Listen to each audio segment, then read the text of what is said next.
we're gonna hit chapter 16 and 17 tonight. We have Israel is 2.5 months out of Egyptian captivity, 400 years of Egyptian captivity. Second month, 15th day. They went by a lunar calendar, so their months are 29 to 30 days.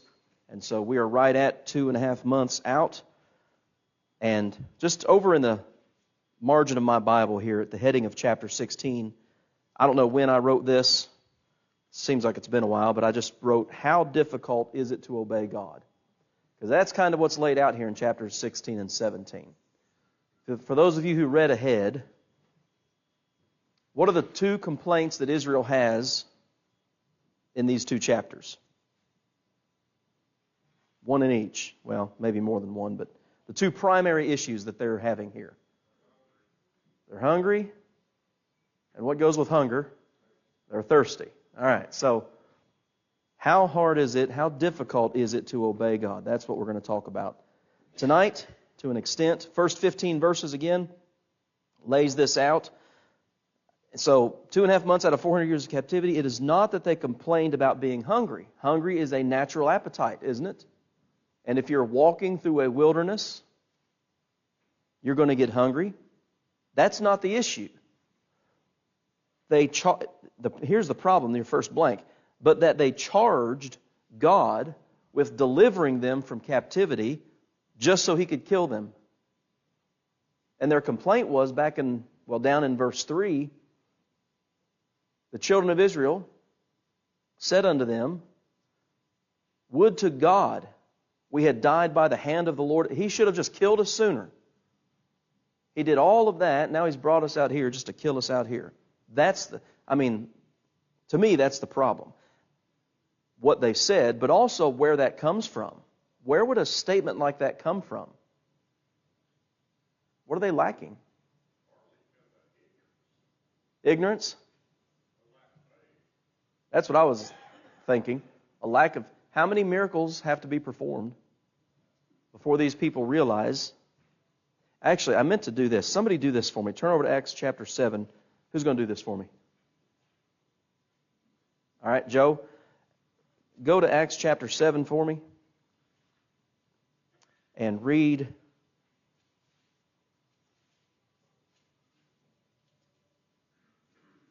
Make it 51 to 53, please.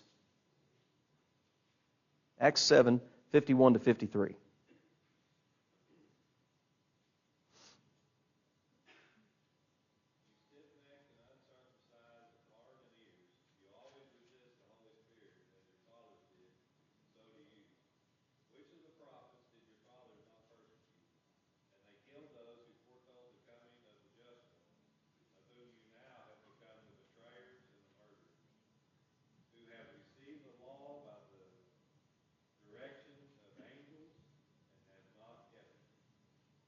Moses is one of those prophets that they persecuted. Their pattern of that Stephen touches on there in Acts chapter 7, goes all the way back to Moses and Aaron. Because they complained to them, obviously, well, Moses is the visible leader, so who else would you go to? But they charged God with, why didn't He just kill us sooner? And it's a lack of faith.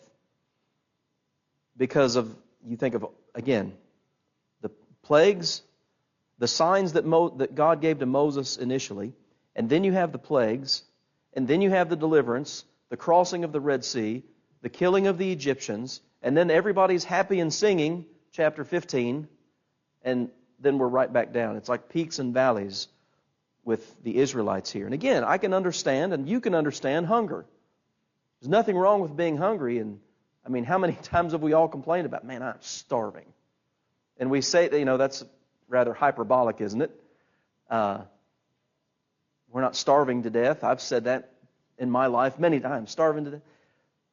Well, it's how they did this, what they said, it's their lack of faith, it's a lot of things, and it's continual. And so I have written in the margin of my Bible here, and it's at the top of your outline, this is their third complaint.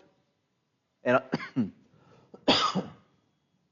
we don't have everything that recorded that was done or said. It's like we have the highlights here. So, verse 4. Then said the Lord unto Moses, behold, I will rain bread from heaven. That's an interesting response to me, because it's not an immediate response of anger, because you know God has heard what they've complained about. He just says, I'll feed them. And to me, that kind of shows, I put in the outline, not only it's their third complaint, and God's merciful response. Could have been much less merciful than this, but he said, all right, I'll rain bread from heaven, and the people shall go out and gather a certain rate every day, that I may, the King James says, prove. The New King James says, test them. I will feed them, but this feeding is going to be a test. So, that's your next blank. God did what he did to test Israel. All right, who wants to read for me again? All right, Tristan and Colin, get those two Deuteronomy passages. Deuteronomy 8, 2 through 3, Tristan, and then 16 and 17, Colin. Read them when you get there.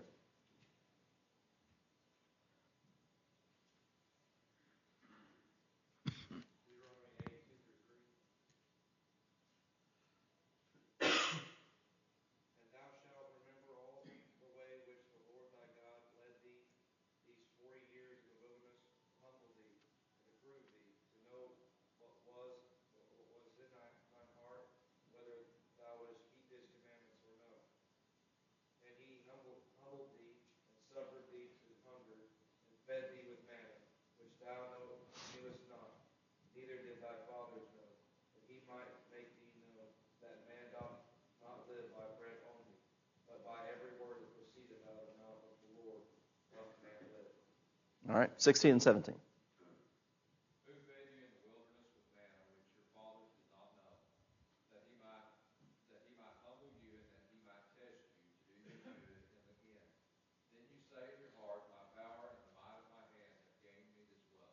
All right, notice what it says there at the end of verse 16 again. To do you good in the end. This test, it proved them, didn't it? It proved some of them to be faithful, and as we'll see, it proved some of them to not be faithful. But what Tristan read there, notice also, in verse 3, he allowed you to be hungry. It was a test. You have a massive caravan of people walking through a wilderness. They're going to get hungry. And so, this is a test of their, I would say, of their faith, obviously.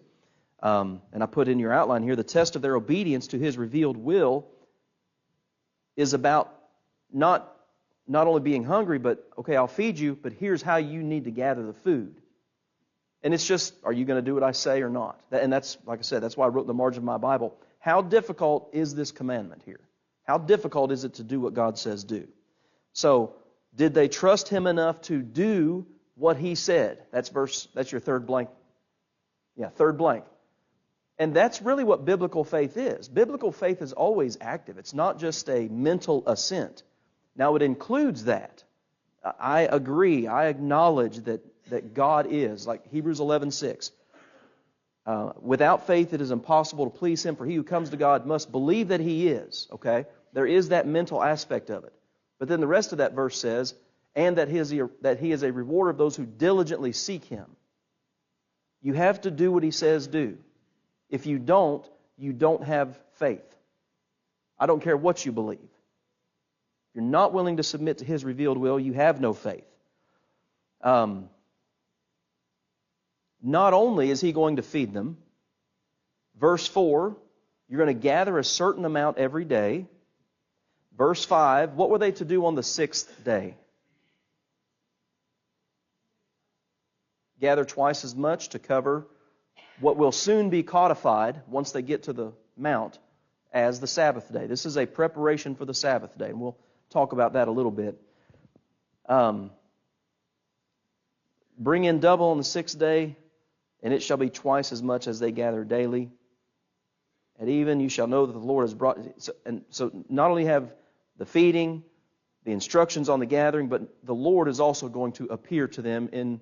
The glory of the Lord is going to appear to them in all of this. So I put in your outline here, it seems that God's appearance to Israel was to remind Israel of God's power and the fact that he had already delivered them and that he would still feed them, as the text says, feed them to the full.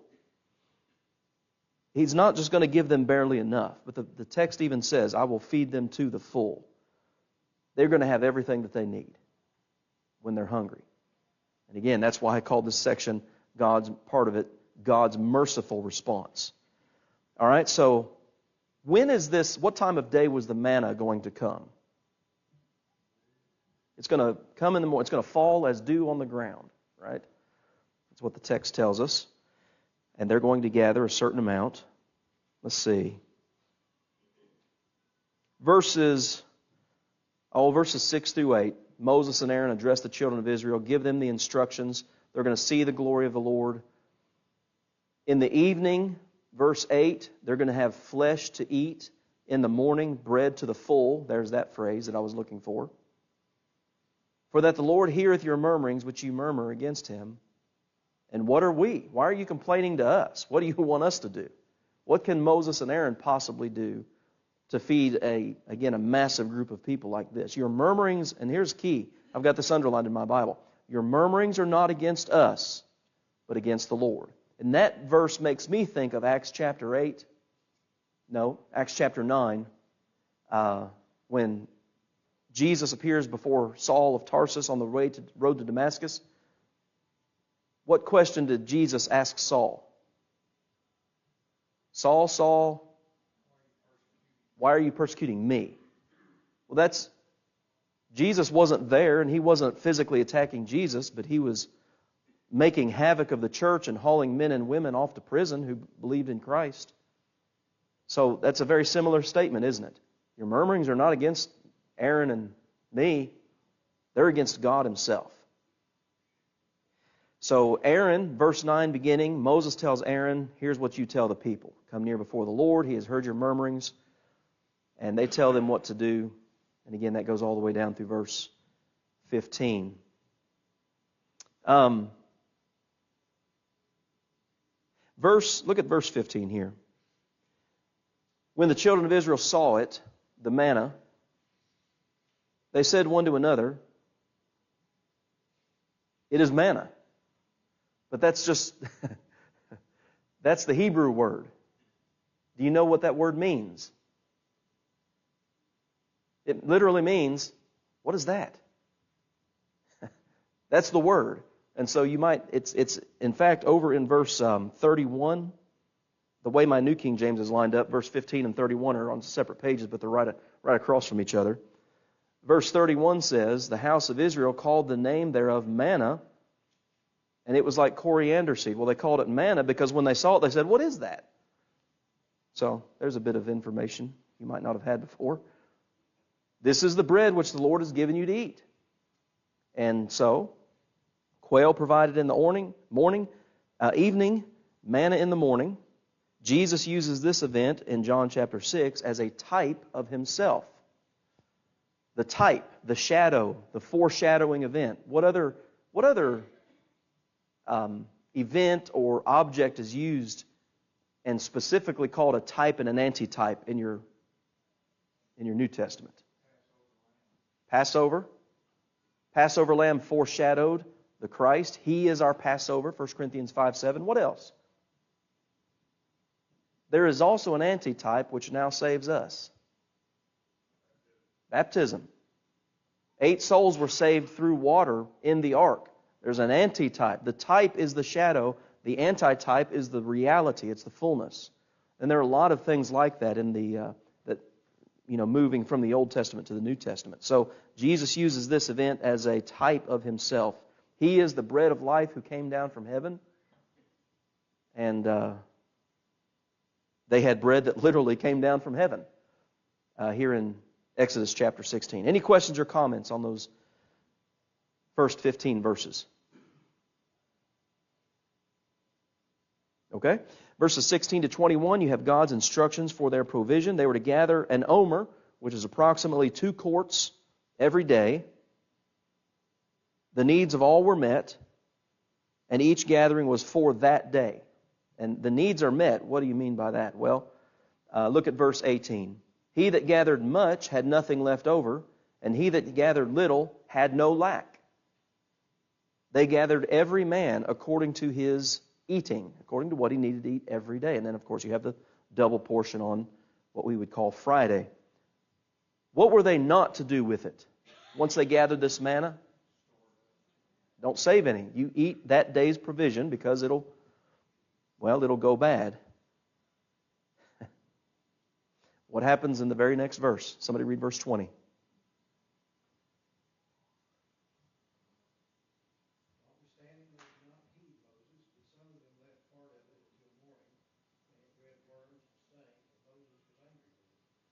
Don't leave anything till the morning. Nevertheless, they let some of them.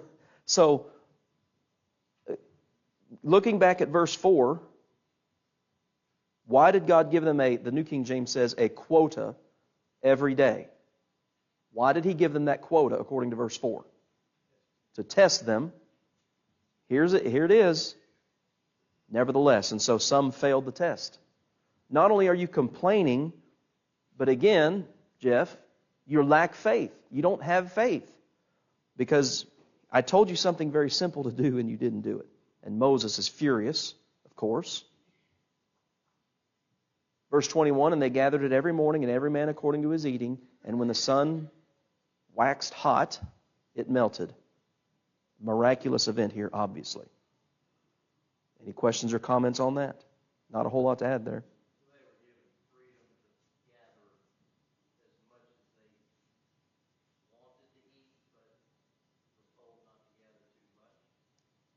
Yeah, so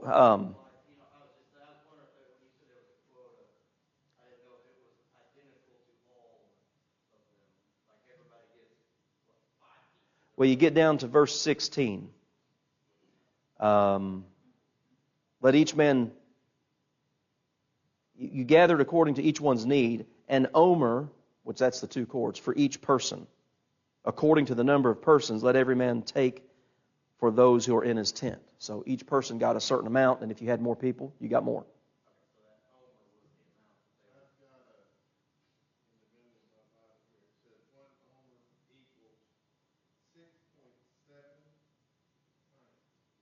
$6.7 pints.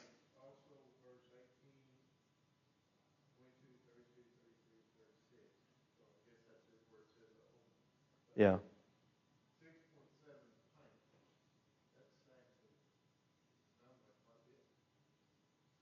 I don't know those conversion rates.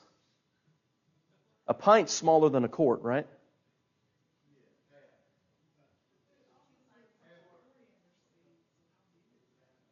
I don't know. If an omer is 2 quarts, which I read this on Chabad.net, whatever, some Jewish website, they said an omer is 2 quarts. You're saying 6.7 pints. I don't know. That's Common Core. I tell you what, we'll do a question and answer one Sunday night, and I'll let you get up here and answer that specific question. Yeah. Yes. They're told to take, you have another memorial established here. Take some, and the way it reads here, you put it up before the testimony, which we don't know what that is yet. If you've never read your Bible and it says you put it up before the testimony, I don't know what in the world that means. But you learn about that later in the book of Exodus. Oh.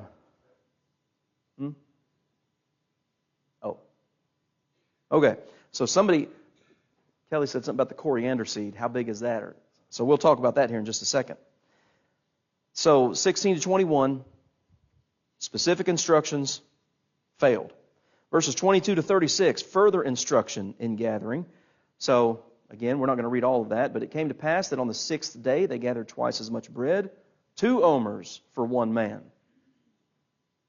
And all the rulers of the congregation came and told Moses, and he said, well, this is that which the Lord has said, tomorrow is the rest of the holy Sabbath. So let's talk about that for a minute. Because when is the Sabbath law? Well, there's an idea that the Sabbath law was established at creation. Because you go back to Genesis 2, God rested on the seventh day, and He sanctified and hallowed it. But it was never codified into law. It was never put into a systematic arrangement of law for anybody until Exodus chapter 20. It's not until Mount Sinai that this becomes law. But this is in preparation for that. It's not been revealed to them yet. So, while that's your next blank. While the Sabbath was not yet codified, Israel is being prepared for their new law.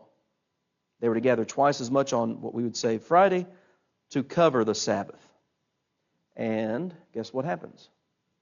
Verse 27, there went out some of the people on the seventh day to gather, and they found none. And the Lord said to Moses, now that's interesting to me because, Moses would go talk to the Lord. Well, now it says, the Lord said to Moses, how long refuse all of these people to keep my commandments and my laws? And again, how hard is this? You don't go out on the seventh day. You don't leave your dwelling place on the seventh day. But they do.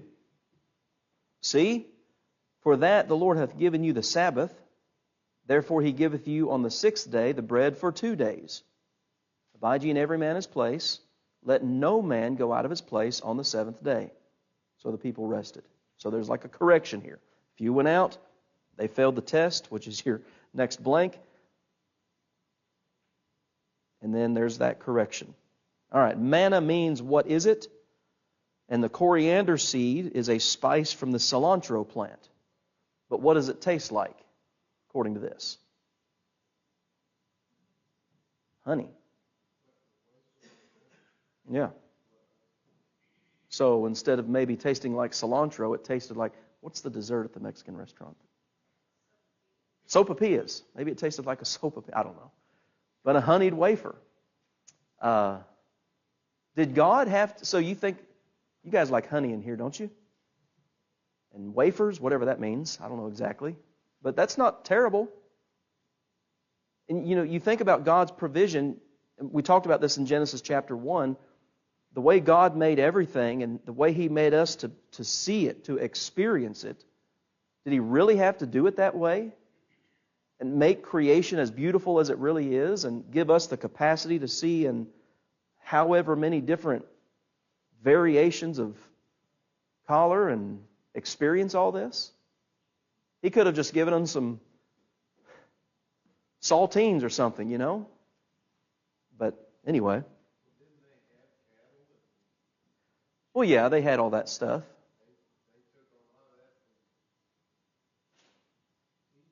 They had livestock, but would it be easier to, every day you get hungry, well, we got to slaughter 500 cows to feed this crowd, or God miraculously feed them. I don't know how many cows it would take to feed that many people, but it'd take a lot, wouldn't it? Okay, coriander seed is a spice from the cilantro plant. And then, of course, what Kevin mentioned, you have this memorial established. The pot was kept in the Ark of the Covenant, and then I've got a few verses there, Exodus 38, Hebrews 9 talks about this. What 3 things were kept in the Ark of the Covenant? You've got the pot of manna. What else? Aaron's rod that budded. And what else? The tablets, the law. All right. Any questions or comments on chapter 16?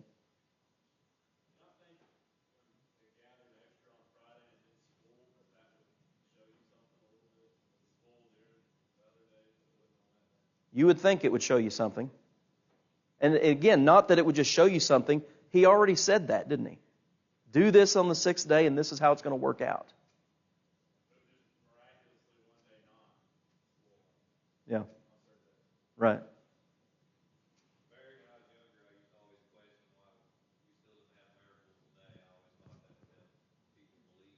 Mm-hmm.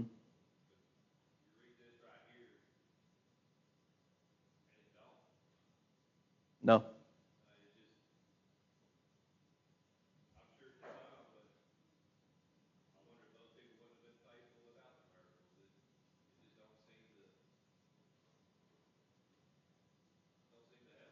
No, the miracles didn't help. And that's kind of not funny, but it's kind of odd because one of the stated purpose of miracles is to produce faith, right? And even the plagues and stuff, you're going to do these things, Moses, that they may know that I am the Lord. But if you don't have the right heart, it doesn't matter. It's just like the scribes and Pharisees with Jesus. You turn to Matthew, the beginning of Matthew 16.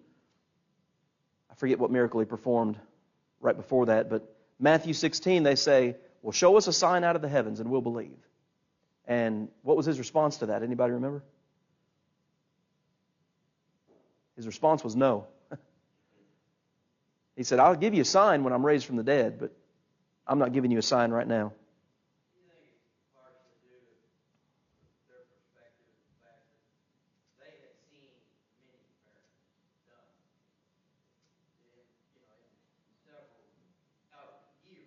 Mm. Many of the Israelites had seen multiple miracles, Right. especially when they witnessed, plagues and things like that to get them out of Egypt.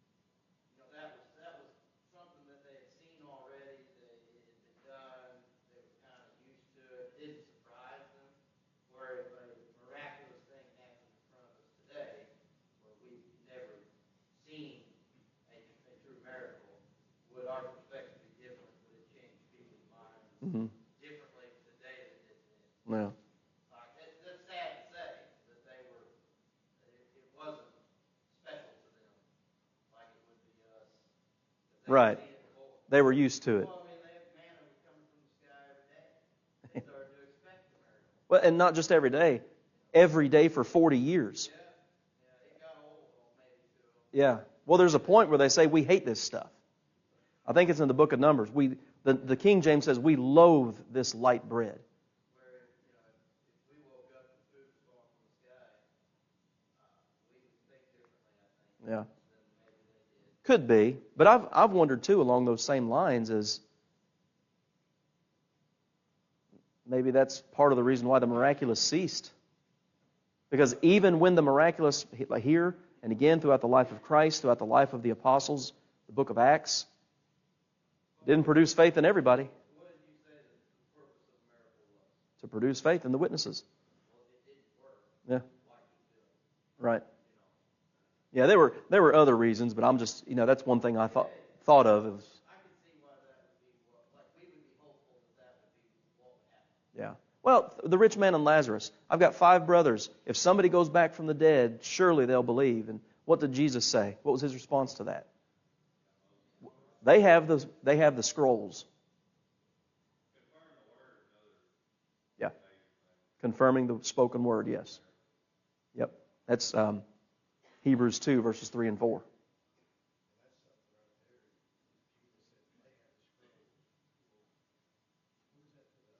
Yeah. Yes. Yep. It's not, and Steve makes a great point. They have the scrolls, but not everybody had them. You had to go to the synagogue. You had to have some connections to even get to the scrolls. And here we sit with the entirety of God's revealed will.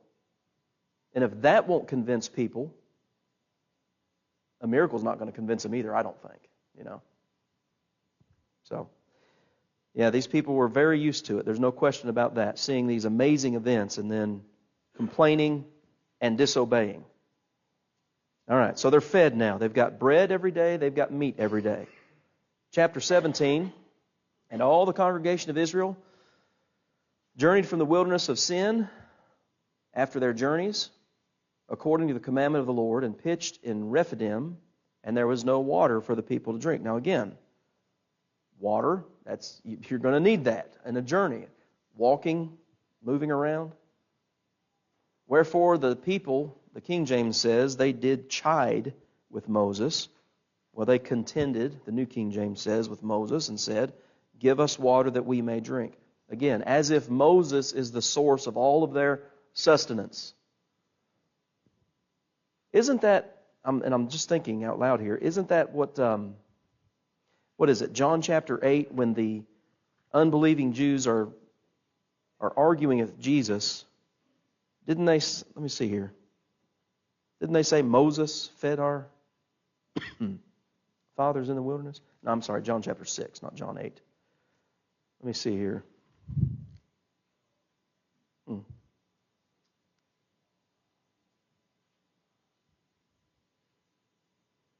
Yeah, John 6:31. Our fathers ate manna in the desert, as it is written,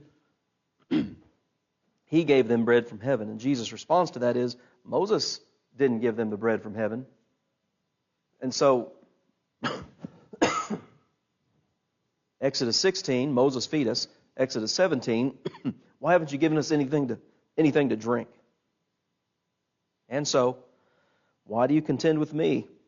Why do you tempt the Lord? So this, again, thirst is a natural appetite, but their complaint is different. Verse 3, the people thirsted there for water. The people murmured against Moses and said, Wherefore is it that thou hast brought us out of Egypt to kill us and our children and our cattle with thirst? Verse 7, they called the name of the place Mesa and Meribah because of the contention with the children of Israel, and because they tempted the Lord, saying, and so you're not told initially, but now you're told later why these places were named that. Is the Lord here or not? Is He going to give us what we need? Well, didn't He just do that with all of your food? So, again, it's more than just we're thirsty. But even at that, even so, God provided when Moses struck the rock. Massa means temptation, and Meribah means murmuring, and that's what they were doing. You read 1 Corinthians chapter 10, and the Corinthians were rebuked and pretty strongly, but the Israelites in the wilderness is used as their example. And he says, Neither murmur ye, as they murmured and were killed in the wilderness. Philippians 2, do all things without complaining and murmuring. It can be easy to complain about things, can't it? For all of us. But there's this emphasis throughout Scripture on don't be a complainer. Don't be a murmurer. You know, things could always be worse. You could be in Egypt still, or dead, which it's like the Israelites think being dead is better than what they were currently experiencing. So again, God provides their water here in the first 7 verses. Mesa means temptation. Meribah means murmuring. Yeah. Yep. They tempted the Lord and they murmured and complained against Him. Yeah. Okay, verses 8 through 15. Israel is attacked. Somebody be turning over to Deuteronomy 25. Who wants to do that for me? All right, Jeremy's got that. Read that Deuteronomy passage. Deuteronomy 25, 17 to 19. So they're attacked by the Amalekites. The Amalekites, your final blank here, are descendants of Esau, looking back to Genesis chapter 36. The way to overcome the Amalekites was for Aaron to hold up the rod of God in his hands. Well, have you ever tried to do this for an extended period of time with nothing in your hands? That you get tired after a while. So Aaron and Hur set him on a rock, and they hold up his hands. They assist him, which to me shows some delegation. It shows some, you could say, in a sense, mutual edification. It came to pass, verse 11, when Moses held up his hand, that Israel prevailed, and when he let it down, Amalek prevailed. But his hands were heavy. So they sat him on a rock. Aaron and Hur stayed up his hands, one on one side and one on the other. And his hands were steady till the going down of the sun. Joshua was the one in charge of this battle, and of course, they win. All right, you got Deuteronomy 25? Go ahead, 17 and 19.